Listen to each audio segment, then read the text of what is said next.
میں مجھے اور آپ کو چلنا ہے. اب ان حالات میں یہ کوئی آسان تو نہیں ہے کہ شہرت ہو لیکن شہرت کی چاٹ نہ لگے.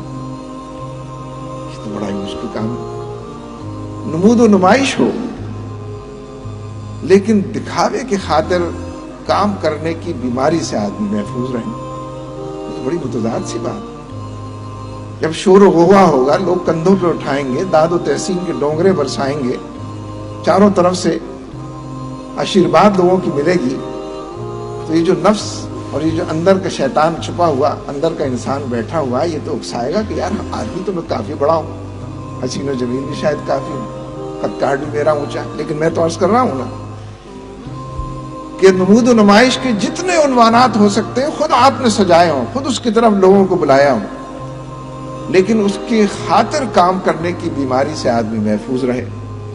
مقبولیت ہو، ہر دل عزیزی کے جھنڈے گڑے ہوئے ہوں، لیکن فی الحقیقت مقبولیت اور ہر دل عزیزی مقصود نہ بننے پائے.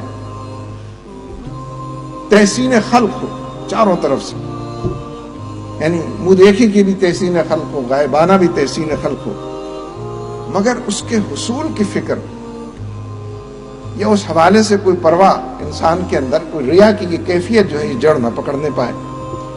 یعنی ریا کی پیدائش کے بلکہ افزائش کے جتنے اسباب ہو سکتے ہیں وہ چاروں طرف منڈلاتے ہوں، بار بار چرنوں کو چھوتے اور ہاتھ جوڑ کر کھڑے ہو جاتے ہوں، اور اسی میں انسان گھرا ہوا ہو، مگر اس کے باوجود دامن ریا کے داغ دھبوں سے بالکل پاک ہو.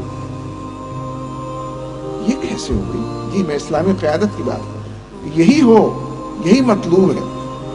یعنی اس کے لیے بڑی کاوش کی ضرورت ہے، اس کے لیے بڑی ہی توجہ کی ضرورت ہے، اور بڑی سخت محنت اور پتہ ماری کی ضرورت ہے، کیونکہ ایک ذرا سا تساہل بھی آدمی کے سارے کام کو رحمان نہیں شیطان کے حوالے کر دیتا ہے، اور ایک ذرا سی چوک بھی انسان کے پورے نفس کو اور جسم و جان کو جنت کی طرف نہیں کسی اور سمت اس کو ہکانے کا ذریعہ بن جاتی ہیں، اور اندر وہ سارے جراثیم جو ہے پرورش پانے لگتے ہیں کہ جو بیمار انسان کا نقشہ پیش کرتے ہیں. اس کے برخلاف اگر آپ دیکھیں کہ جن لوگوں کو کونوں کھدروں میں بیٹھ کر اللہ اللہ کرنی، کسی بھی اندھیرے میں خانقاہ میں بیٹھ کر تسبیحاں ہلانی ہوں، ان کے لیے ان تمام چیزوں سے بچنا بالکل آسان ہے، بلکہ کوئی چیز اس میں سے قریب پھٹکے گی نہیں. کسی نے دیکھا ہی نہیں میں نے کتنی تسبیحاں پڑھی، کسی کو پتہ ہی نہیں میں کتنے گھنٹے یہاں بیٹھا ہوا ہوں، کب سے میں اللہ اللہ کر رہا ہوں. ان کے لیے ان تمام جراثیم سے اور ان تمام خرابیوں سے بچنا ممکن ہے، آسان ہے.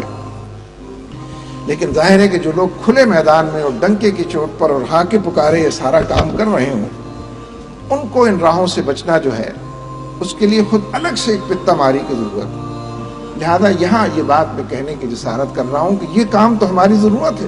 مسلمانوں کے معاشرے میں مسلمانوں کو اسلام کی طرف لانے کی جو بھی تگودو اور جد و جہد ہے، اس میں یہ تمام چیزیں آگے بڑھنے کا سفر جو ہے وہ طے کراتی ہیں.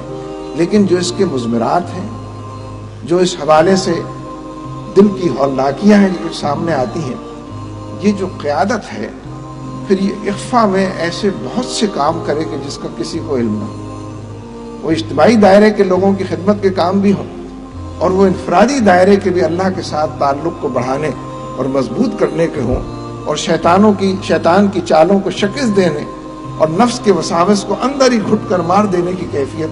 یعنی پھر اللہ کے ساتھ اس قیادت کا ایسا گہرا اور جیتا جاگتا تعلق ہونا چاہیے، اور نبی صلی اللہ علیہ وسلم کی زندگی میں وہ تمام چیزیں نمایاں ہو کر سامنے آ جائیں.